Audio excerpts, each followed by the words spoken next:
നിനക്ക് കുഴിനൊക്കെ വാ. അയ്യോ അച്ഛൻ, മക്കളെ മാറൊന്നും വേണ്ട, ഡോക്ടറിനെ കാണാൻ പോയതായിരുന്നു. ഡോക്ടർ എന്നാ പറഞ്ഞാ?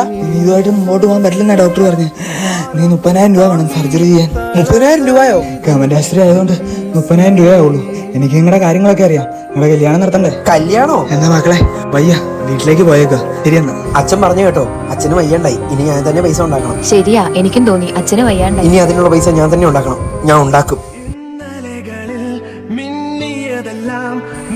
എടാ എന്നാ എടാ? കുറച്ച് പൈസ ആയി, ബാക്കിയും കൂടി എങ്ങനെയും ഉണ്ടാക്കണം. ഞാൻ പണിയാൻ പോട്ടെ, മുതലാളി അന്വേഷിക്കും.